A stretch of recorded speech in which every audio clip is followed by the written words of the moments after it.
compañeros que no se pudieron conectar. Listo. Entonces, ya que estamos grabando, bueno, inicialmente les espero que todos estén muy bien, que estén teniendo un lindo día, una buena semana. Ya estamos en la etapa final del diplomado. Esto es súper importante porque ya estamos construyendo el documento que ustedes van a entregar como su opción de grado. Es el documento que se va a publicar en biblioteca y el cual ustedes pues van a tener un link que los pone como autores. Entonces es súper chévere porque cuando ustedes ya tienen una publicación en una biblioteca, pues eso les da un bagaje a esa hoja de vida que ustedes van a tener. Entonces, como sabrán, al ser este un documento que se va a publicar a nombre de la universidad en donde ustedes son los autores, es un documento que exige una excelente presentación. Y por ende, pues es importante que los que no se pudieron conectar, si ustedes pueden, comuníquenles a sus equipos.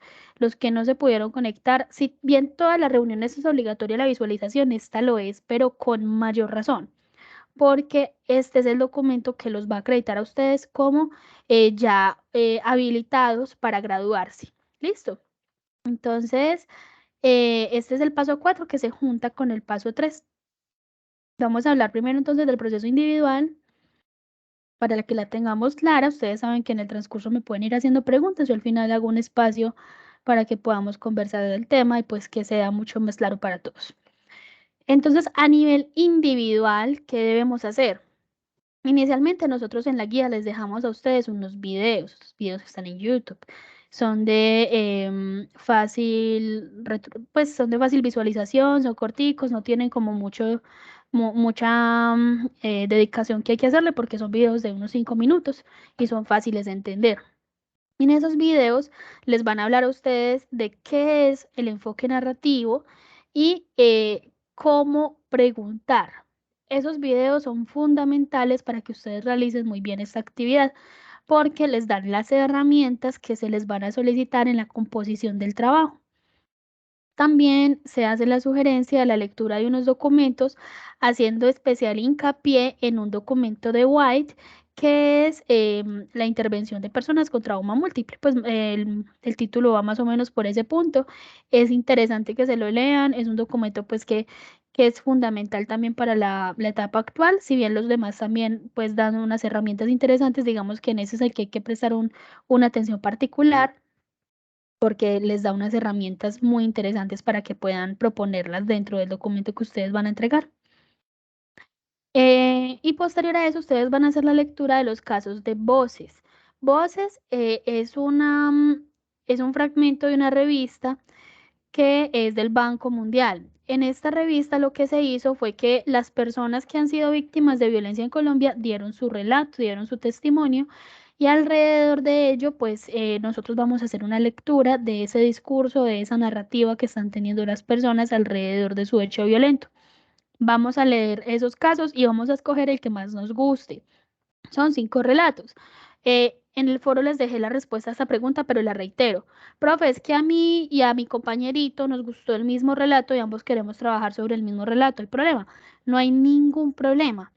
Pueden trabajar el mismo relato. No es obligatorio que cada uno coja uno distinto, pero obviamente la interpretación tendrá que ser distinta, porque los elementos subjetivos de cada uno de ustedes son distintos. Alguien encendió el micrófono y me está dando retorno. Lo voy a silenciar. Listo. Entonces, como les decía, no hay ningún problema con que escojamos el mismo relato, pero sí es necesario que obviamente hayan composiciones diferentes, que no nos vayamos a copiar, porque ella ha tenido la experiencia en semestres pasados, en donde escogen el mismo que el compañero y prácticamente escriben lo mismo, pero con sinónimos o con palabras así. Eso está totalmente prohibido. ¿Listo? Una vez hayan realizado la lectura y hayan elegido el caso que haya sido de mayor resonancia con ustedes, pues van a hacer la socialización en el foro de los ítems orientadores de este paso. Ahí ya pues vamos a revisar las preguntas en un momentico y vamos a retroalimentar a los compañeros alrededor de esos ítems que ellos también respondieron. ¿Cuáles son las preguntas que vamos a responder sobre ese caso que elegimos? Lo primero, ¿qué fragmentos le llamaron más la atención y por qué? no es decir ya he visto varios en el foro que están poniendo una respuesta general sobre el caso. No es el caso en general que le llamó la atención. Recuerden que estamos evaluando la narrativa. Entonces, como estamos evaluando la narrativa, como estamos revisando de la forma en la que esa persona se expresa, vamos a tomar fragmentos específicos del discurso que nos llaman la atención. ¿Por qué? Porque nos da cuenta de elementos de fondo alrededor de ese discurso, de ideas irracionales, y lo están hablando, pues si ustedes tienen una formación ya un poquito más en cognitivo, de momentos cumbre, como llamaría el humanista, ¿sí? Entonces vamos a revisar qué de eso me llama a mí la atención. Profe, es que yo voy a coger un fragmento y entonces eso va a ser plagio, porque lo voy a copiar y pegar para decir que ese fue el fragmento que me llamó la atención. No le va a ser plagio porque usted lo va a citar. ¿Cómo vamos a citar esos fragmentos que vamos a seleccionar? Ustedes ya saben hacerlo, eso yo ya se los expliqué en el formato de normas APA. Sin embargo, se los voy a volver a decir. Ponen ese fragmento entre comillas, si es de menos de 40 palabras, lo ideal es que sea de menos de 40 palabras. Ponen el autor, que en este caso es el Banco Mundial, porque es el autor de la revista. El autor no es la persona que relata, sino el autor de la revista, que es Banco Mundial, el año en el que se publicó, que fue en el año 2009, y el número de páginas del cual lo extraen. Si es de menos de 40 palabras, en comillas sobre el texto; si es de más de 40 palabras, en bloque. Listo. Les voy a dejar también por aquí la revista, se las voy a poner en el chat para que la revisen, porque es muy interesante esta publicación. Les da a ustedes, o sea, no se queden únicamente con los que les lo estamos dando acá, que son unos cuantos, sino que busquen, pues, y lean más, busquen un poquito más alrededor de eso para que se nutran, porque pues con la experiencia es que llegan todos los aprendizajes, y pues es la manera como más sencilla en la que podemos ir aprendiendo. Muy bien, ahí se los dejé en el chat para que lo tengan presente. Hay personas que me están escribiendo por Skype, chicos. Si ustedes me escriben por Skype, no les voy a contestar porque es de las 6 de la tarde, ya estoy iniciando la clase y es para las personas que están aquí conmigo. ¿Listo? Bueno, entonces vamos a decir qué fragmentos me llamaron más la atención y por qué.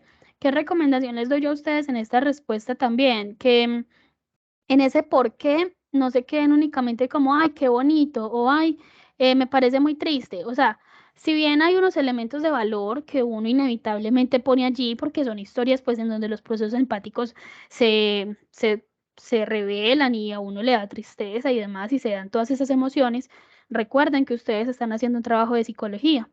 Entonces, ese llamar la atención también ustedes tendrán que revisar dentro de su ojo clínico, dentro de la manera en la que usted está haciendo lectura del discurso, porque le está llamando atención ese fragmento. Entonces, no es que me va a llamar la atención porque es el fragmento más amarillista o porque es el fragmento en donde pues hay un mayor impacto emocional, sino que pues también ustedes lo hagan, o listo, ustedes pueden hablar, sí, me causa impacto emocional, entendiendo que, y hacen una lectura desde la psicología. Siempre que respondan sus trabajos, piénsese, ¿por qué estoy respondiendo esto yo, futuro psicólogo? ¿Y cuál es la diferencia en que lo responda, no sé, un comunicador social? Porque un comunicador social también podrá leer la revista y tener unas impresiones, pero la lectura que nosotros le vamos a hacer va a ser distinta. Entonces vamos a procurar que siempre se note que está hablando un psicólogo. Como segunda pregunta, tenemos qué impactos psicosociales podemos reconocer en el contexto del protagonista de la historia relatada. Recuerden, chicos, que los impactos no son únicamente negativos. Hay impactos positivos y hay impactos negativos. Vamos a ver qué vamos a reconocer. Y también tengan presente que nosotros somos seres bio, psico, socioculturales. Entonces tengamos en cuenta esas esferas alrededor de los impactos. Hay impactos que son tangibles, económicos, de trabajo, de muerte, ¿cierto? Y hay otros impactos que son un poquito más desde la lectura, cómo cambia el estilo de vida de esa persona, cómo esa persona relata su discurso a través de la victimización o a través de lo que llamarían en los textos un sobreviviente, ¿sí? Vamos a revisar eso. Y ahí va la tercera pregunta. ¿Qué voces podemos encontrar en el relato que revelen un posicionamiento subjetivo desde el lugar de víctima o sobreviviente? en donde en este discurso de la persona que yo le estoy haciendo la lectura, vamos a encontrar que va a dar cuenta de la experiencia subjetiva de esa persona como víctima, en donde se está victimizando, en donde está diciendo pobrecito yo, en donde está quedándose en esa posición de indefensión y en cuál se está viendo como sobreviviente, en cuál está teniendo actitudes resilientes que resignifiquen la vida de él o de ella, en donde está teniendo actitudes que sean transformadoras para sí mismo y para el entorno. ¿Vale? La siguiente pregunta es, ¿qué significados alternos podemos reconocer en el relato respecto a las imágenes dominantes de violencia y sus impactos naturalizados? Maritza Montero habla de la naturalización como el proceso social en donde yo vuelvo normal las conductas de mi entorno a pesar de que las mismas sean disruptivas con mi naturaleza, ¿sí? Entonces, cuando hablamos de impactos naturalizados, es como cuando yo les decía en la segunda web que para nosotros como colombianos se nos volvió paisaje que todos los días en las noticias hayan muertos. Hace unos días asesinaron al primer ministro de Japón y eso fue una noticia de demasiado impacto para ellos porque ellos no están acostumbrados a esos hechos. Para ellos es supremamente increíble, doloroso, se sienten frágiles por una muerte que de pronto en un país latinoamericano uno diría, uy, qué pesar, pero ya, ¿cierto? Entonces ahí estamos hablando de una naturalización de la violencia y de cómo nosotros encontramos en el discurso de las personas una visión naturalizada precisamente de esas conductas. Entonces vamos a revisar qué significados podemos reconocer en ese relato, desde los alternos, desde la manera en la que esa persona se posiciona como algo que se sale del foco y también cómo estamos encontrando imágenes dominantes de violencia e impactos naturalizados, cómo esas personas de pronto, si ustedes lo logran identificar en el discurso, encuentran que hay violencias que para ellos ya se normalizaron, violencias que para ellos son muy, pues, del día a día. Y también recuerden un poco cuando yo les hablaba de lo que es la violencia estructural, que es el tipo de violencia que nosotros ejercemos de manera, llamémosle inconsciente, en donde la persona se revictimiza no porque esa persona caiga nuevamente allí, sino que el sistema en general lo conduce a que siga siendo víctima, lo conduce a que siga estando en posición de vulnerabilidad, a que siga estando con pocas oportunidades y a nosotros nos parece normal porque es algo esperable para alguien con la posición social de ella, con las capacidades económicas de ella y demás. Eso es violencia estructural. La estructura, llamémosle el sistema, continúa siendo violento de forma indirecta con esa persona y no lo deja salir de allí. Entonces vamos a revisar un poquito eso. Y la quinta pregunta es si en el relato se pueden reconocer a partes o fragmentos, podremos decirlo también, que revelen un posicionamiento resiliente frente a estas imágenes de horror de violencia. Bueno, a esos relatos son dolorosos para quienes ya los han podido leer, son relatos bastante impactantes, pero a partir de esos relatos vamos a identificar que de allí esta persona dice, bueno, me pasó esto, pero vamos para adelante, hice esto, hice lo otro, tengo estos elementos que me ayudan a potencializar mis aptitudes, ¿sí? Entonces, ¿qué de ese relato? Me está hablando de un posicionamiento resiliente de ese narrador. ¿Estoy siendo clara, chicos? Sí, señora. Correcto. Muy bien. Igual ustedes saben que para las dudas aquí estoy. Bueno, entonces eso, vamos a responder esas preguntas, las publicamos en el foro y retroalimentamos a los compañeros, hacemos una conversación bien chévere para que todos tengamos pues una discusión agradable alrededor de los hechos de violencia que estamos relatando en ese discurso. ¿Alguien va a hacer Buenas una tardes. pregunta? Sí, hola.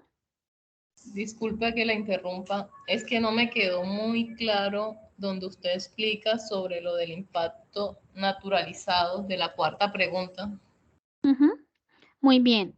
Mira, el impacto naturalizado es que las personas vean como normal el hecho de recibir violencia. Por ejemplo, para nosotros como colombianos, tal vez se nos pueda volver algo muy normal que nos atraquen. Que alguien salga a la calle o vaya, pues, no sé, voy a hablar de cualquier gran ciudad y que en una calle lo atraquen. Porque y entonces uno dice, ay, qué pesar, pero estás bien, pues no te pasó nada. Entonces no es que no le haya pasado nada, lo acaban de violentar, fue víctima de violencia en coacción o amenaza, pero pues para nosotros ya es normal. O sea, ¿quién no lo han atracado? Esa es una de las preguntas que se suelen hacer en Colombia, como que así, normal. Otra forma de naturalizar la violencia que tenemos es, por ejemplo, ya no tanto, pero primero se daba mucho con el tema de la violencia intrafamiliar. Entonces era muy normal que a uno lo castigaran con una correa mojada o con esta ramita que pica, ortiga. Entonces, y uno se ríe. Y uno se reúne con los amigos y uno dice, uy, sí, mi papá la otra vez me pegó con la pinza de la correa y me quedó marcado eso ahí por tantos días y la gente incluso hasta lo vuelve chanza, ¿cierto? Pero son formas de violencia naturalizadas, que son normales. ¿Te es claro ya así un poquito, Dianis? Sí, señora, me queda Listo. claro. Muchas gracias. Con gusto. Bueno, entonces, como les decía, una vez ya tenemos toda esa parte individual realizada, lo que vamos a hacer es que en grupo vamos a seleccionar uno de esos casos, cuál el que ustedes quieran. Y el grupo, ustedes ya sabrán cómo lo eligen, por votación, por consenso, se reúnen en una videollamada y lo eligen de acuerdo pues a las posibilidades del grupo, ¿sí? Vamos a elegir uno de esos casos. Y vamos a imaginarnos que tenemos la posibilidad de ir a entrevistar a esa persona, entrevistarlos como psicólogos. Entonces, vamos a pensarnos en qué preguntas le podríamos hacer a esa persona para poder profundizar alrededor de esa lectura o para poder llegar a un fin, llamémosle terapéutico, que claramente no sería terapia. Entonces, para ello, ¿van a preguntar algo? Ok. Entonces, para ello, nosotros en esos videos que les decía al principio que es muy importante que los vean, les damos unas definiciones de qué es una pregunta circular, qué es una pregunta estratégica y qué es una pregunta reflexiva. Les voy a explicar por aquí para que lo tengan también muy claro, pero necesito que se vean los videos. Esto no los exime de verse los videos. Entonces, una pregunta circular es la pregunta que se hace para que esa persona recuerde personas, momentos, emociones, lugares. Es decir, lo conduce hacia las varias esferas de su vida y por eso se le llama circular, porque recuerdo, no sé, voy a hablar de cualquier cosa, a mi familiar que tuve en el hecho violento, al lugar en donde estuvo, a la manera en la que yo me sentí y la solución que le di, para dar cualquier ejemplo. Entonces, estas preguntas circulares lo que hacen es que esa persona evoque alrededor de ella sentimientos, emociones y bueno, y demás. ¿Qué preguntas circulares pueden ser? ¿Cómo se sintió en el momento en el que pasó el hecho violento? ¿De qué manera recuerda usted la reacción de sus familiares ante la situación que usted vivió? Esas preguntas están conduciendo a que la persona evoque a sus familiares, a la emoción que sintió, al lugar en donde estaban. Sí, espero estar siendo clara con eso. Algo importante para esta y todas las otras preguntas. Hagan preguntas abiertas. Cuando yo me refiero a preguntas abiertas es que la respuesta no se puede dar como un sí o un no. Esas son preguntas cerradas. Las preguntas abiertas dan más paso al discurso. Recordemos que nuestra herramienta principal es el discurso, chicos. Entonces, cuando yo le hago una pregunta de ¿usted está bien? La respuesta va a ser sí o no. ¿Considera que las personas con las que usted vive eso, ya lograron solventar la crisis? La persona va a decir sí o no. Y listo, y ahí se acabó la pregunta. Nos quedamos sin herramientas. La persona no va a soltar el discurso. Entonces, una cosa es yo preguntar, considera si las personas con las que usted vive o sus familias, su familia ya logró superar el hecho violento. Y otra cosa es preguntar de qué manera evidencia en su familia la superación de este hecho o cómo le expresa a su familia que se siente alrededor de este hecho. Ya hablar de un cómo o de qué forma se expresa obliga al otro, por decirlo de alguna manera, a que profundice un poco más y a que se repiense la manera en la que está observando su realidad. Esto, de hecho, ni siquiera es únicamente para este trabajo, esto se lo recomiendo para la vida, porque es que cuando uno va donde un psicólogo, uno está asustado, uno tiene resistencias, uno se siente incómodo. Entonces, cuando le hacen a uno preguntas de sí o no, es mucho más probable que uno se quede únicamente en esa respuesta, sí o no, porque es más cómoda. ponerme a repensarme mi realidad es un poquito más complejo. Entonces, por eso nosotros tendremos que conducir el discurso de nuestros pacientes, de nuestras comunidades hacia un cómo de una forma un poco más abierta y no tanto a un sí o no. Muy bien. Entonces, las circulares se van hacia eso, hacia que esa persona evoque. Las reflexivas, por otra parte, son preguntas que conducen hacia la reflexión, valga la redundancia. Entonces, las reflexivas hacen que esa persona se repiense sus aprendizajes, su proyecto de vida, la manera en la que ha cambiado, la forma en la que vive, ¿sí? La reflexiva hace que esa persona reivindique sus aprendizajes. Entonces, ¿qué aprendizaje le deja a usted esta experiencia? ¿Cuál considera que es su mayor fortaleza y que le haya ayudado a afrontar ese hecho violento? Sí, para darles ejemplos. Esas preguntas hacen que la persona resignifique, introyecte el cómo está afrontando su situación actual y cómo lo hizo, ¿sí? Y por otra parte, las preguntas estratégicas se van a referir a preguntas que conduzcan hacia la acción. O sea, son preguntas que de forma implícita ya van a traer una respuesta. Entonces, ¿ha evaluado usted o no de qué manera usted podría contribuir a su comunidad? Esa es una pregunta estratégica, porque inmediatamente conduce a la persona a pensarse, bueno, ¿y yo qué puedo hacer? O sea, lo conduce hacia una acción, hacia el moverse, hacia no solamente quedarse allí en donde ya sucedió algo y hoy ya se sintió de la manera en la que se sintió, sino que lo pone a repensarse en el futuro. ¿Qué va a hacer? ¿Estoy siendo clara con eso?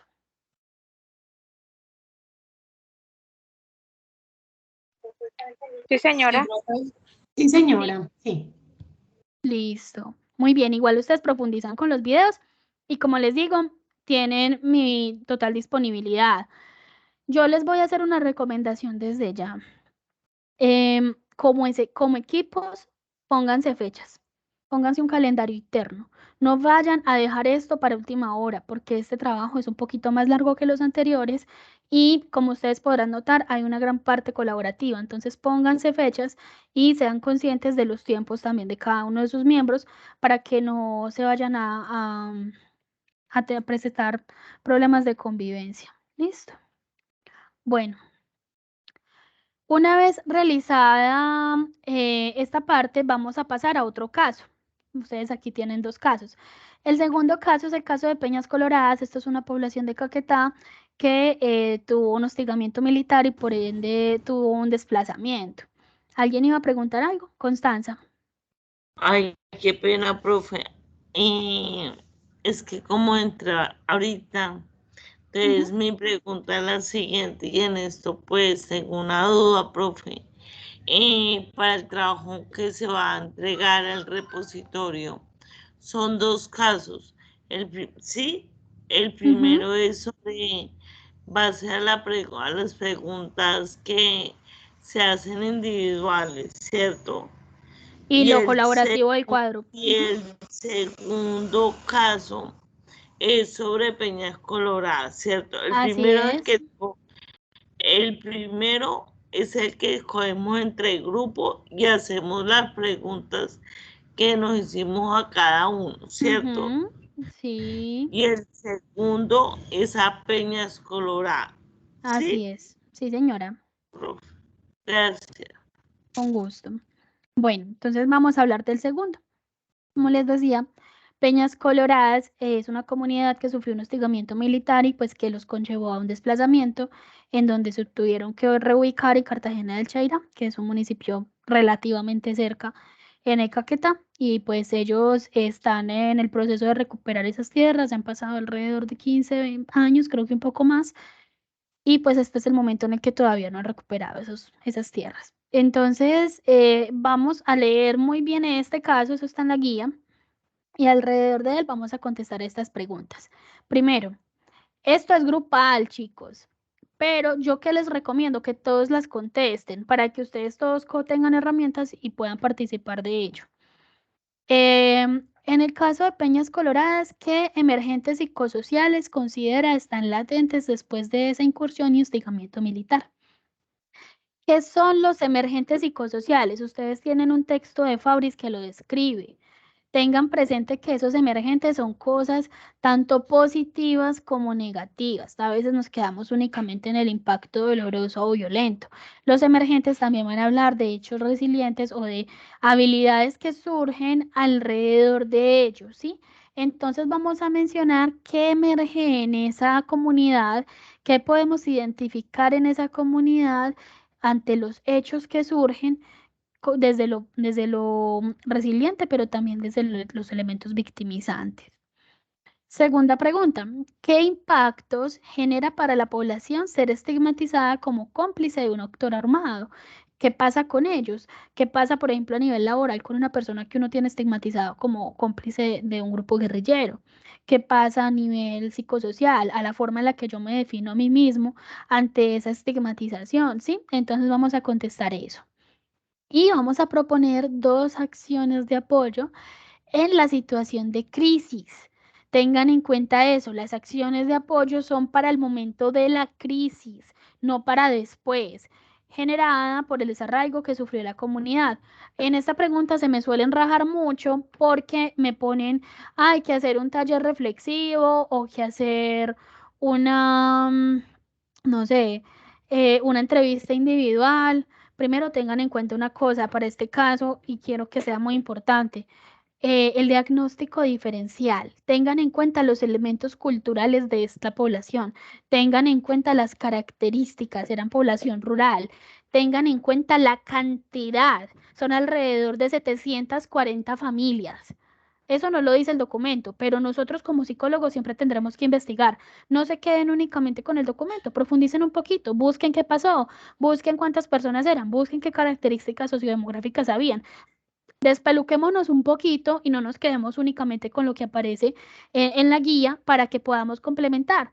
Entonces, si yo estoy hablando de 740 familias, pues hacer una entrevista individual es algo prácticamente imposible. O sea, no es imposible, pero estamos hablando de una fuerza de talento humano y una coordinación logística bien vasta que pues claramente no sería óptimo alrededor pues de una intervención psicosocial. Que también tengan en cuenta una cosa, cuando la crisis es comunitaria, se atiende en comunidad.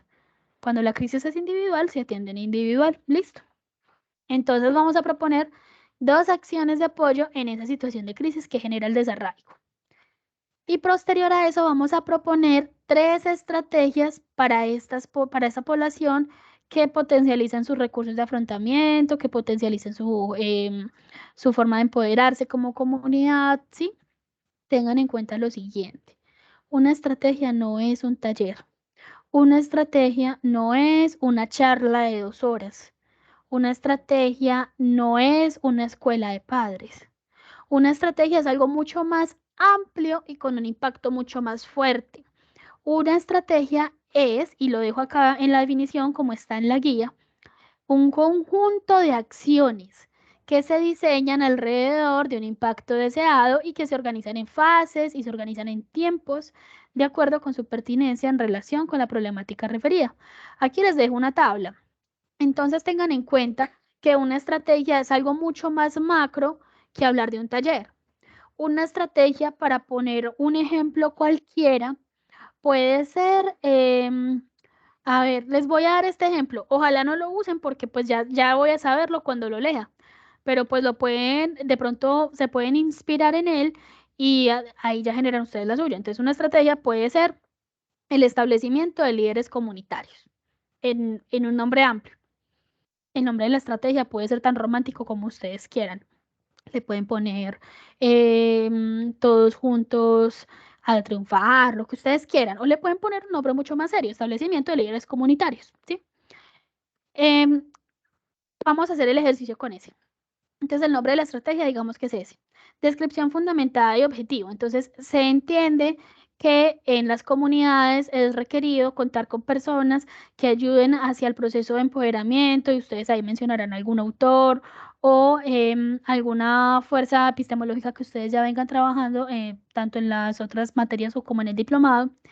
Y deben definir un objetivo. Recuerden que el objetivo se define en infinitivo, con un solo verbo que tiene un foco, ¿sí? Entonces el objetivo me lo voy a inventar en este momento, puede ser establecer las personas idóneas para ocupar los liderazgos en las diferentes esferas sociales de la comunidad. Esto es un ejemplo, no tiene que ser así y ustedes también identificarán el caso si es pertinente o no, porque también hay que tener en cuenta el tema de la pertinencia. Fases y tiempo. Entonces, una estrategia, digamos que esa estrategia se puede estar demorando 5 meses, por decir cualquier cosa. Y se va a desarrollar en 3 fases. Primero, fase diagnóstica, identificación de las personas que tengan un alto impacto en la comunidad y que ya ejerzan un rol de liderazgo a través de las diversas actividades que realicen. ¿Cómo vamos a realizar esto? Que ya entonces irían las acciones, una cartografía social, un mapeo de actores, una identificación alrededor de grupos focales, bueno, lo que ustedes quieran. Segunda fase, ejecución y formación. Se les va a dar formación a las personas seleccionadas para que tengan conocimiento alrededor de la política pública, de las herramientas jurídicas para poder apoyar a la comunidad, de los primeros auxilios psicológicos, de lo que ustedes quieran, que eso también va en las acciones. O sea, tengan en cuenta que si ustedes están revisando, la fase da con la acción. Entonces, ¿qué va a pasar en cada fase? En la fase diagnóstica, ¿qué acciones voy a implementar? En la fase de ejecución, ¿qué acciones voy a implementar? Y siempre hagan una fase de cierre. ¿Qué puede ser esa fase de cierre? Un evento cultural en donde cada uno de los líderes tenga unas obligaciones y haga como una demostración del entorno en el que se va a desenvolver, con su grupo de apoyo, con lo que ustedes quieran. Esto me lo estoy inventando para que tengan un ejemplo, no tienen que seguirlo tal cual. El impacto deseado, que la comunidad cuente con personas idóneas y formadas para poder reafirmar sus elementos culturales y dar una nueva narrativa a su significación como sociedad. Pues voy a estar dando cualquier cosa que es necesario que tengan presente, que obviamente pues el objetivo sea coherente con el impacto. Si mi objetivo es formar a las personas para que ayuden en la mejora continua de la comunidad, pues mi impacto no puede ser brindar acompañamiento psicosocial, porque es distinto, no está hablando con el objetivo, está haciendo otra cosa totalmente aparte. Vamos a buscar que ese objetivo sea coherente con el impacto, que la descripción sea fundamentada, que no sea simplemente poner cosas por ponerla, que hayan fases y que cada fase tenga un tiempo en específico. En la fase diagnóstica, ¿cuánto me voy a demorar? Un mes, una semana, 15 días, lo que ustedes quieran. Que en la fase de ejecución, ¿cuánto me voy a demorar? 3 meses, un año. Ustedes aquí están con presupuesto ilimitado. Entonces, ustedes pueden gestionar una estrategia de un año tranquilamente, porque pues esto finalmente es una propuesta, no es que se vaya a ejecutar, no tienen un presupuesto limitado. Entonces, permítanse explorar. Que también les recomiendo para esta ejecución de estrategias, no se queden únicamente con la psicología, tengan en cuenta el trabajo interdisciplinar. Una comunidad no se reestructura únicamente con psicología. Nosotros probablemente vamos a necesitar el apoyo de un abogado, de un trabajador social, de incluso un comunicador. Piénsese en qué otras profesiones pueden caber allí, las proponen en esas estrategias. Dianis Montiel, tienes la manito alzada, cuéntame. Profe, disculpe, es que quedé un poquito confundida donde ustedes sobre la descripción fundamentada. ¿Me lo puede explicar nuevamente, por favor? Claro, mira, la descripción fundamentada es decir, que esa estrategia, porque desde dónde lo estoy sacando yo. Yo psicólogo, porque estoy diciendo, por ejemplo, que los liderazgos comunitarios son importantes, ¿cierto? ¿Por qué es importante tener una persona que ejerza el papel de líder? Entonces hay unos autores de psicología social que nos van a apoyar. Ustedes tendrán que hacer su investigación alrededor de ellos, en donde digan, bueno, este autor menciona, por ejemplo, voy a hablar de cualquier cosa y este no es un autor de psicología social, sino que es sociólogo. Pero hablemos, por ejemplo, de Gustave Le Bon, que habla de la psicología de las masas. Entonces, Gustave Le Bon menciona en su teoría de la psicología de las masas que ante un comportamiento que se vuelva dominante en la comunidad, los demás lo van a seguir y pues lo estoy describiendo como en unas palabras muy coloquiales, ustedes ya lo harán un poco más elaborado. Los demás tenderán a seguir ese comportamiento y lo encontrarán como forma cultural de expresión. Entendiendo lo anterior, es necesario que esos comportamientos que se vuelvan que esos comportamientos sean dirigidos o estén supervisados sobre personas que estén formadas alrededor del empoderamiento comunitario, que comprendan los alcances y que comprendan las adecuadas, la adecuada praxis de una propuesta comunitaria, ¿sí? Eso me lo estoy diciendo, o sea, aquí como que se me ocurre rápidamente, pero obviamente ustedes tendrán que profundizar. ¿Te es un poquito más claro así, Diana? Dianis, perdón. Sí, profe, muchas gracias. Con mucho gusto. Linney. Buenas noches, tutora. Sí, buenas noches. Dime.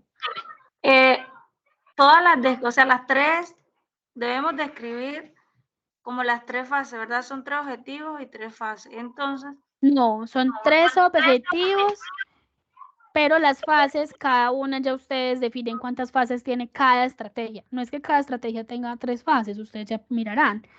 Pero los 3 objetivos son uno por cada estrategia. bueno, y la descripción fundamentada. También una por cada estrategia, sí, señora. Y todas las descripciones nos las tienes que sustentar un autor. Sí, al menos uno. Sustentarlas. Sí. Ok, profe. Con gusto. Muy bien, chicos. Entonces, la idea de estas estrategias es que ustedes, entendiendo la situación que van a leer en ese caso, pues digan, vea, yo a esta comunidad creo que le puedo apoyar de esta manera. Entonces, hay una comunidad, pues voy a pastelearles algo. Esa comunidad es una comunidad que está desplazada y que está en un proceso de restauración de tierra. Entonces, por ejemplo, desde ese punto, ustedes sería interesante que propongan, por ejemplo, el apoyo jurídico, ¿sí? Porque es una comunidad pues, que está perdida en esa parte, en ese aspecto. Dianis, ¿volviste a alzar la mano? Sí, profe. Dime. Profe, ¿es obligatorio citar a un autor en cada una de las estrategias? Es lo ideal, pero si ustedes no lo consideran, pues no lo hagan. Pero eso sí, pues si me van a poner algo de un autor, claramente lo tienen que citar. Ok, entendido. Muchas gracias. Con mucho gusto. Tutora, buenas tardes. Hola, buenas tardes. Tutora, es que tengo una duda. Bueno, las preguntas es lo individual, ¿cierto? Las preguntas son colaborativas. ¿Las primeras preguntas? ¿De cuáles preguntas me estás hablando? Sí, es que yo inicié a leer la guía y comencé a leer unas preguntas, ¿sí? Ah, ok, es que me estás hablando de otra fase. Como estamos hablando de las estrategias, me pierdo. El caso de voces, sí, son individuales. Bueno, entonces ahí voy. Escojo el caso que yo quiera, respondo esas preguntas referente al caso, ¿verdad? Ajá. Luego se entra la fase colaborativa. Sí. Y ahí en lo colaborativo voy entendiendo que hay que hacer este cuadro. ¿Cuál cuadro? De las estrategias, mejor dicho. No, Nefi, ¿tú entraste tarde? Un poquito, pero, o sea, no. Entré cuando usted estaba explicando lo colaborativo, pero no lo he entendido. Mira, devolvámonos.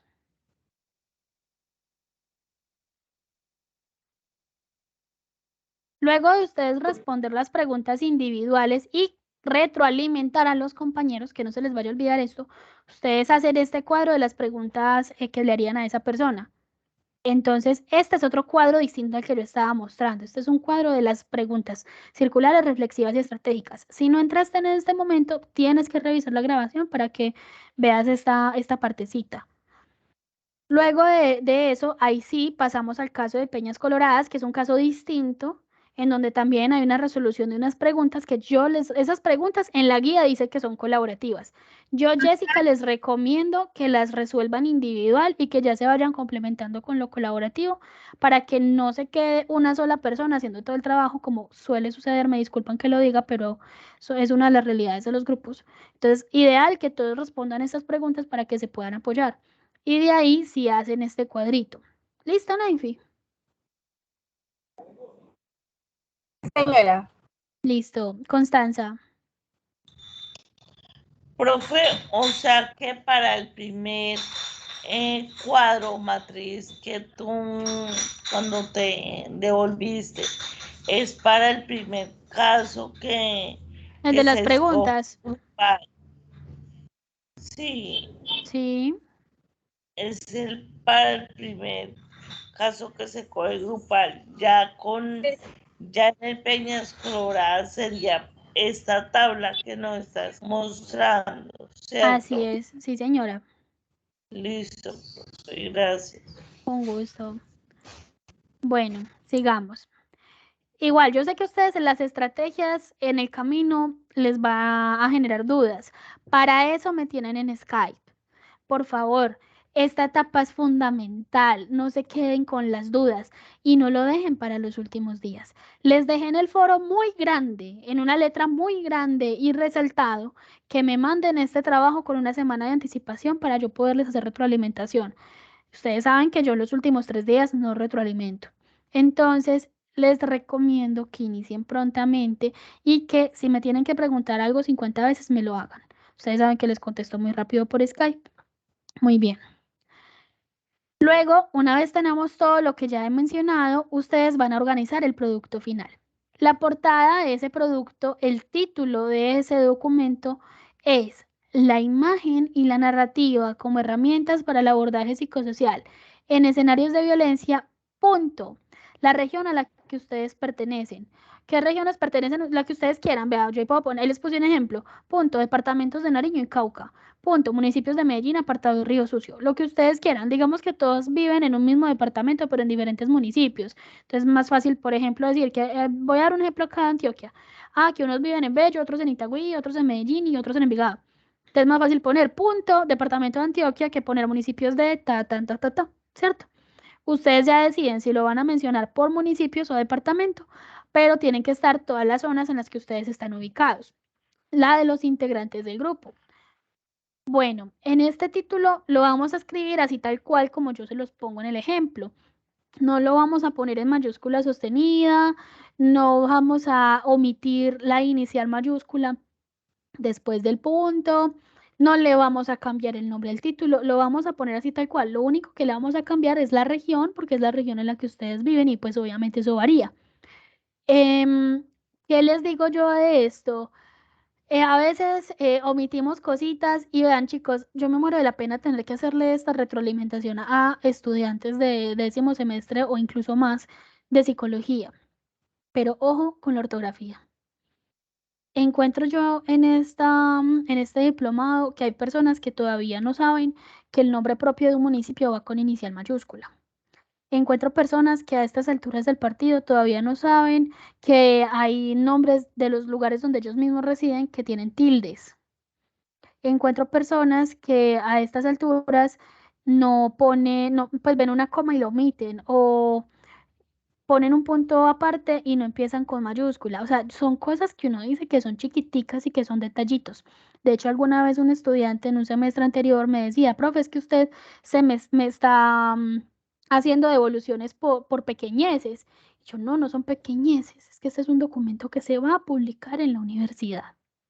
Entonces, no es ninguna pequeñez que a mí se me olvide poner mi nombre con inicial mayúsculas. No es ninguna pequeñez que yo no esté escribiendo bien el municipio en el que resido o el departamento en el que resido. Ojo con eso. ¿Listo? Bueno, la organización del producto final entonces es la portada con sus nombres. Escriban esto y pónganlo, no sé, en un tablero, en donde ustedes quieran. No vamos a poner números de cédula, de ninguna manera. No vamos a poner números de cédula en la portada, porque esta portada va a quedar publicada en la universidad y es muy delicado que el número de cédula de uno con su nombre completo esté público. Cuídense de eso. No voy a aceptar documentos que tengan las cédulas de los integrantes. Otro elemento a tener en cuenta en la portada es que los nombres van a ir completos. 2 nombres y 2 apellidos, si así fuese el caso. Si usted solo tiene un nombre y un apellido, pues lo deja así. Si usted tiene 2 nombres, va a poner los 2 nombres. Si usted tiene 2 apellidos, va a poner los 2 apellidos. Que a mí no me gusta mi segundo nombre, a mí tampoco, y lo tengo que poner. Entonces, vamos a ponerlo completo porque este es un documento de dominio público. ¿Listo? Bueno, la tabla de contenido, como les digo, debe estar debidamente organizada. Creo que ustedes también ya deben saber hacer tablas de contenido. Esto lo vieron ustedes en TICS. El resumen, que es básicamente la compilación de lo que la persona se va a encontrar en el documento, el cual debe tener máximo 350 palabras. No es que tengan que ser preciso 350, sino que son máximo. No hay problema de que sea de 200, no hay problema de que sea de 220. Entonces estoy dando un máximo de 350 palabras con sus palabras clave. ¿Qué son las palabras clave, chicos? Son las palabras que si alguna persona necesita buscar este documento en la web, de pronto la va a encontrar fácil. Son palabras que de forma muy concisa definan mi documento. Máximo 4 palabras clave. Esas palabras clave van a estar cada una con su letra inicial en mayúscula y se van a separar por comas. Es decir, yo puedo poner, por ejemplo, violencia con V mayúscula, coma, enfoque narrativo con sus mayúsculas, coma y así. Máximo 4. Ustedes ya sabrán cuáles escogen. Obviamente que sean coherentes con lo que se encuentra en el documento. Posterior a eso, se ponen el abstract y las keywords. El abstract es el resumen, pero en inglés. Yo les recomiendo que no se queden únicamente con el resumen, la traducción de Google. Entiendo que no, a veces no nos queda muy fácil hacer la traducción, pero procuren darle una revisadita a eso. Y las keywords son las palabras clave, pues también traducidas al inglés. Posterior a eso van ustedes a poner el análisis del caso de relatos de violencia y esperanza, un análisis grupal en donde lleguen a una revisión sobre ese caso que ustedes como grupo escogieron. Procuren poner allí, pues, ojalá los ítems orientadores que se les pone en la primera pregunta, es decir, los impactos que se encuentra, se me olvidan los ítems, los fragmentos de mayor relevancia, sí, pero esto es grupal. No es coger el trabajo del que lo hizo individual y pasarlo al documento colaborativo, sino que como grupo pues van a identificar esos ítems orientadores que se les hacía para ese caso y los van a exponer a modo de análisis en el documento que van a entregar. Luego de ello van a poner la tabla con la formulación de las preguntas que ustedes seleccionaron, circulares, reflexivas y estratégicas. En total van a ser 9 preguntas porque son 3 de cada categoría. Posterior a ello, van a poner el análisis y la presentación de las estrategias del abordaje psicosocial para el caso de Peñas Coloradas. Entonces van a poner la resolución de los ítems que les mencionaba ahorita, de los emergentes psicosociales, de los impactos, bueno, y demás. Y posterior a ello, los emergentes psicosociales, los impactos y las 2 propuestas de atención en crisis. Y luego de la resolución de esos ítems, ustedes ponen el cuadrito o si no quieren hacer el cuadrito, lo pueden poner en prosa, pero debe contener los mismos elementos del caso de Peñas Coloradas. Me explico en esta parte. A veces gestionar este cuadrito nos desubica un poco el documento, o sea, nos lo pone como queda la letra muy apretada. Entonces ustedes lo que pueden hacer es tomar esto y ubicarlo como subtítulos. Entonces, estrategia 1 tal y escriben. Luego con el nombre, pues y como que cada ítem se vuelva un subtítulo en aras de que de pronto si ustedes consideran que les queda muy desorganizado el documento con el cuadro, pues lo puedan hacer en texto corrido. En cuanto a eso, pues si lo van a hacer, que tenga como subtítulo cada una de los ítems que aquí les estoy solicitando. Nombre, descripción, fases y tiempo, acciones por implementar el impacto. Listo. Ya les voy a dar la palabra a la que están alzando la manito. Y finalmente, el informe analítico que ustedes ya hicieron del paso 3, de la experiencia del Photoboss con el link de la Wix. Entonces, yo esta semana ya estoy empezando a calificar el informe analítico del paso 3 y les voy a estar poniendo por el Skype, así como lo hice en el paso 2, si hay, pues, para los que tuvieron observaciones, para los que no les dije nada, les voy a poner el Skype, el documento está bien, pueden continuar o el documento deben corregirlo en esto, esto y esto, para que lo puedan enviar con esta fase 4. Voy a darle la palabra a quienes están alzando la manito. Betsaida, te escucho. Hola, tutora, buenas noches. Buenas noches. Tutora, Frente al análisis de relatos, entonces vamos a de los 5 para estar en el trabajo final, ¿cierto? No te entendí bien, se te escucha como un ruidito de fondo. En el análisis de los relatos de violencia, vamos a escoger, de los 5 relatos, vamos a escoger uno solo para anexarlo al grupo colaborativo, Sí, o sea, al trabajo colaborativo. Sí. Ah, ok, listo, muchas gracias. con gusto. Constanza. Y para escoger ese caso, que es como dijo la compañera anterior, del caso seleccionado, se formulan las preguntas circulares solamente para ese caso y no para el caso de Peñas Colorada.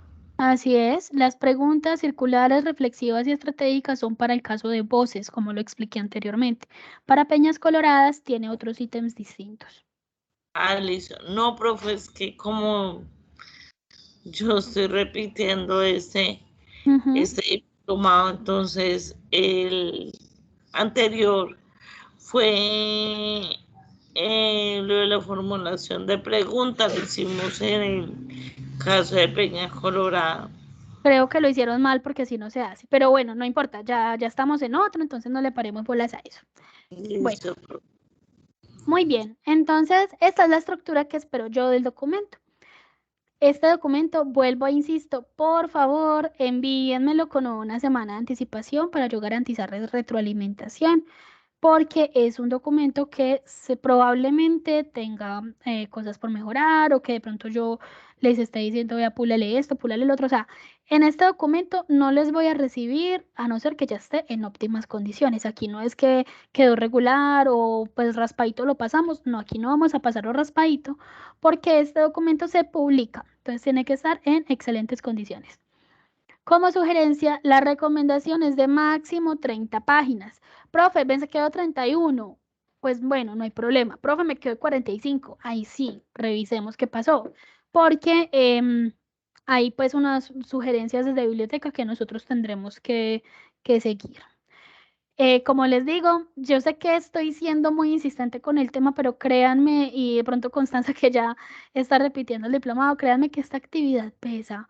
Entonces, por favor, están muy pendientes, están en constante comunicación conmigo, me están preguntando, me están mandando avances. Dime, Constanza. profe, bastante más cuando uno no lo orienta, la tutora es tremendo, profe. Bueno, Yo pero en las este caso no va a pasar, vamos a estar súper bien, ¿cierto? adiós a vos, porque es que te tomas el trabajo de explicarnos, de devolverte. La tutora que tuve no lo hizo. Bueno, mi amor, ya eso pasó, afortunadamente estamos aquí, listo. Entonces, como les digo, por favor, se comunican constantemente conmigo, no quiero que me lleguen por allá acabándose este paso o en el paso 5 diciéndome, profe, es que pasó tal cosa. Si tienen novedades, como se los dije desde el principio, notifíquenmelas ya, porque allá es que yo puedo hacer algo. Si ustedes me las notifican cuando yo ya mandé actas, ahí no va a haber nada que hacer, muchachos. Listo. El trabajo colaborativo va a ser con los mismos integrantes del paso 3. ¿Qué puede pasar? Que espero que no pase. Que usted tenga una novedad y no pueda apoyar el equipo. Que dentro del equipo hayan problemas de convivencia. Que una persona no aporte a tiempo o de forma acorde lo que corresponde de su parte para el trabajo colaborativo.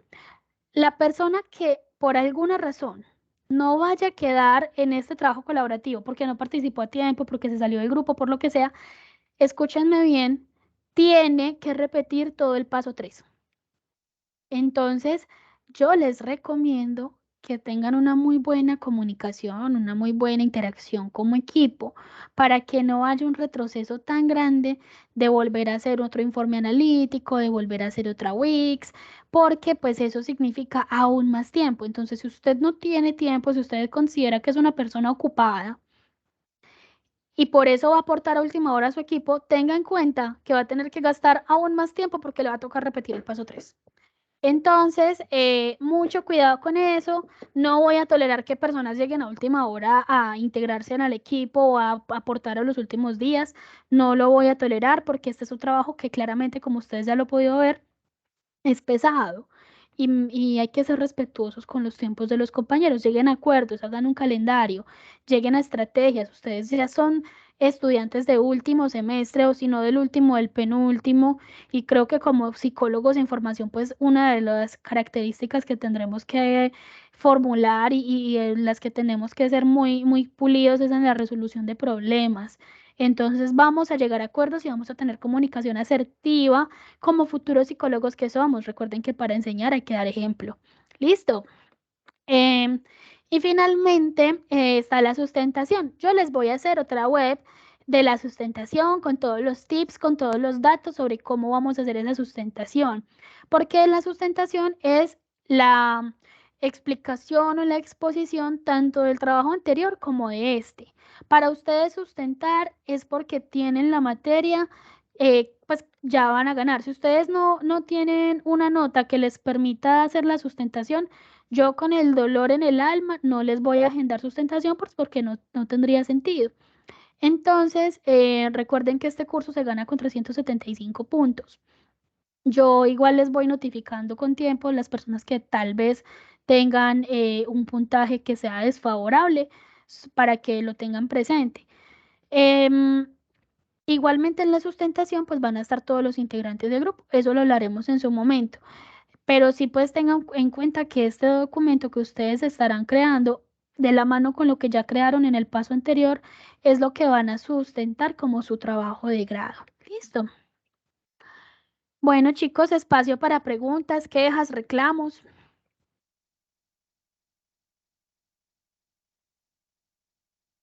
¿Ninguno? ¿O surgirán en el camino? Profe, de mi parte, todo claro. Muchas gracias Muy por su bien. explicación. Con mucho gusto. Profe, de mi parte, creo que surgirán en el camino. Estaré Listo. ahí molestándola. Ahí estaré muy pendiente para todo lo que pueda surgir en el camino, para que ustedes cuenten conmigo para lo que necesiten. Chicos, pues ustedes saben que esto es con el mayor de los gustos, que espero que todos lleguemos al objetivo académico y que pues podamos disfrutar bastante de esos grados en diciembre, ¿cierto? Entonces, y si no, para los que se gradúan en marzo también. Les reitero mi total disposición, cuentan conmigo para lo que necesiten. Yo les mando un abrazo, espero que tengan una bonita noche y que pues cada cosa que les surja en el camino se solucione con la mayor prontitud. Un abracito. Tengan una bonita noche. Muchas gracias, tutor, igualmente. Que estén muy bien. profe, igualmente. Gracias, Muy tutor. buenas. Gracias, mi Buenas noches, gracias por todo. Chao.